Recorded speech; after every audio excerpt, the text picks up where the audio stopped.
میں صاف کہا کہ میرے پاس اتنی دولت نہیں ہے، اتنی طاقت نہیں ہے، میں انتخابات نہیں لڑ سکتا۔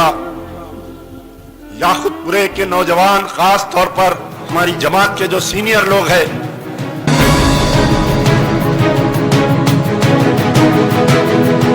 آج میں امجد اللہ خان آپ کے دروازے پر ہوں۔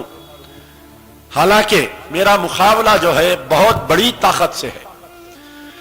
جب مجھے یہ الیکشن کا اعلان ہوا، کئی لوگوں نے مجھے خواہش کی کہ آپ انتخابات میں لڑیے، تو میں کہا کہ میرے پاس اتنی دولت بھی نہیں ہے، میرے پاس اتنی طاقت نہیں ہے۔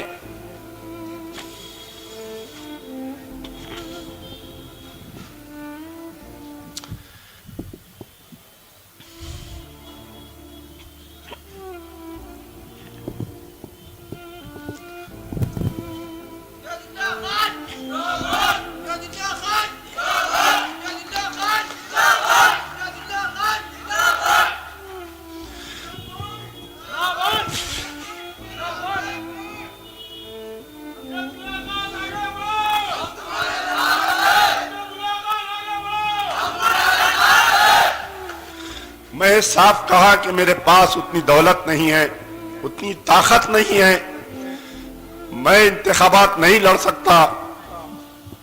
یاقوت پورے کے نوجوان، خاص طور پر ہماری جماعت کے جو سینئر لوگ ہیں، مجھے آ کر غازی ملت کا واسطہ دیا کہ آپ لڑو، ہم بھوکے پیٹ آپ کا کام کریں گے، آپ سے 1 روپیہ نہیں مانگیں گے ہم۔ اور میں ہمت کیا، آپ کے مرحوم قائد کی خبر پر گیا اور ایک ہی بات کہا کہ میرے لیے بہت بڑا آزمائش کا دن ہے یہ کہ میں انتخابات میں حصہ لے رہا ہوں۔ میں اللہ کو حاضر و ناظر جان کر کہہ رہا ہوں کہ مجھے ایک ایسی طاقت ملی جب میں آپ کے مرحوم قائد کی خبر پر گیا، پھول چڑھایا، مجھے ایک ایسی طاقت ملی اور ایک غیبانی ایسی آواز آئی، مجھے ایک ایسی طاقت ملی کہ جاؤ، چند یاقوت پورے کے لوگ تمہارا ساتھ دیں گے، جاؤ طلعت کٹے کے لوگ تمہارا ساتھ دیں گے۔ آج میں اللہ کو حاضر و ناظر جان کر کہہ رہا ہوں کہ پچھلے 15 دن کے انتخابات میں میرے ساتھ میرے کارکن ضعیف لوگ، میں ایک ایک کا نام اگر گنتے بیٹھوں تو پوری رات گزر جائے گی، بھوکے پیٹ فجر کی نماز سے لے کر رات کے 2 بجے تک میرے ساتھ پھر رہے ہیں۔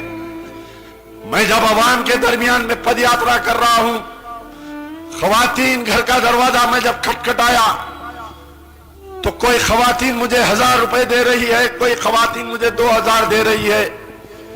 آج ہی کی بات کہہ رہا ہوں، میں راستے سے جا رہا تھا، میر چوک کے قریب میں ایک بڑے حضرت پکارے، مجھے پکار کر کہے کہ بیٹا میں تم سے اکیلے میں گفتگو کرنا چاہ رہا ہوں۔ میں بولا فرمائیے چچا۔ گاڑی سے اترا، ہاتھ سے نکال کر ایک 10,000 روپے میرے ہاتھ میں رکھے۔ یہ کیا وجہ ہے کہ لوگ میرا ساتھ دے رہے ہیں، آپ بتائیے؟ اس کی وجہ یہ ہے، ایک صاحب، میں بڑے بازار کے جلسے میں کہا کہ میں بہت کسمہ پرسی کی حالت میں انتخابات میں حصہ لے رہا ہوں، میرے پاس نہ جھنڈے ہیں نہ ڈنڈے ہیں۔ ایک آٹو بھر کے بیچارے جھنڈے چھپا کر لا کر مجھے دیے۔ جب دن بھر کارکن پھر کے رات میں جب ہدایت فنکشن ہال کو آتے ہیں، میرے کارکن بھوکے پیٹ ایک ایک گلاس پانی پی کر گھروں کو جاتے ہیں۔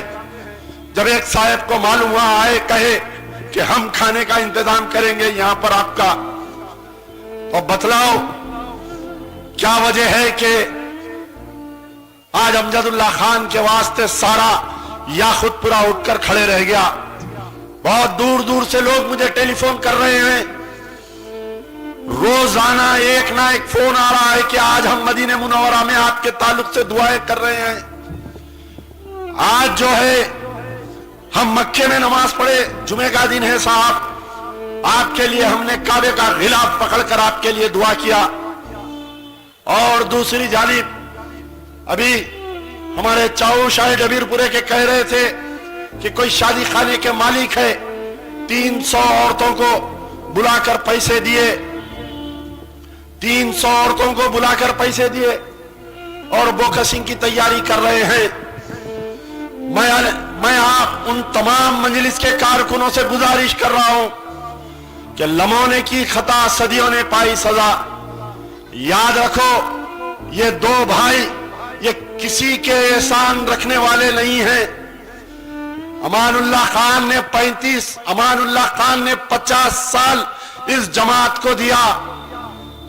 تم کو یہ بات نہیں معلوم کہ جب صلاح الدین اویسی کے اوپر اگر کوئی غلط گفتگو کرتا تو امان اللہ خان اس سے بھڑ جاتا. آج وہ امان اللہ خان کو دودھ میں سے مکھی نکال کر پھینک دیے. زندہ مثال ہے ممتاز احمد خان صاحب.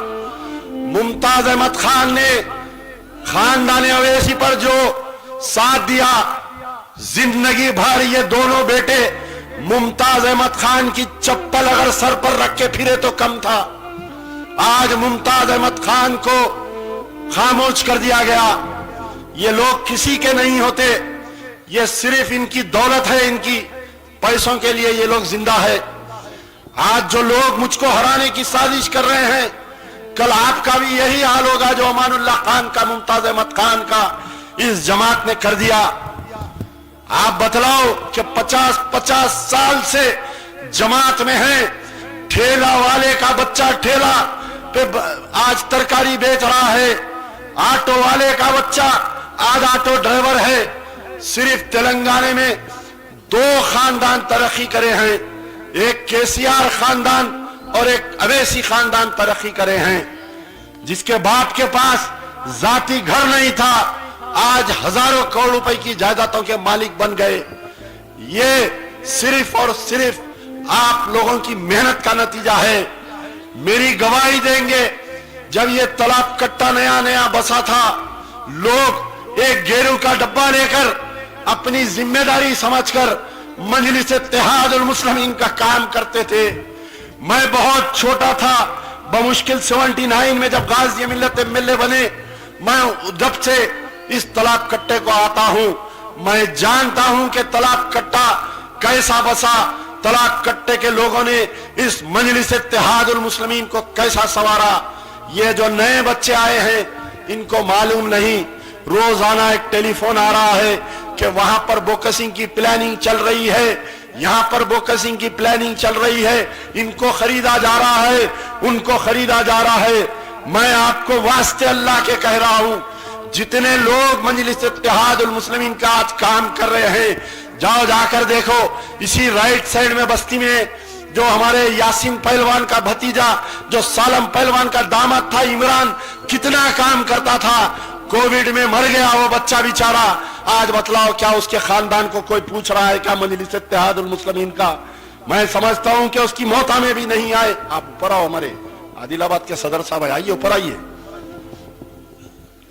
یہ لوگ کسی کے نہیں ہیں. یہ بات آپ لوگ واضح کر لیجئے کہ یہ خاندان اویسی کسی کے برے وقت میں نہیں ٹھہرنے والے ہیں.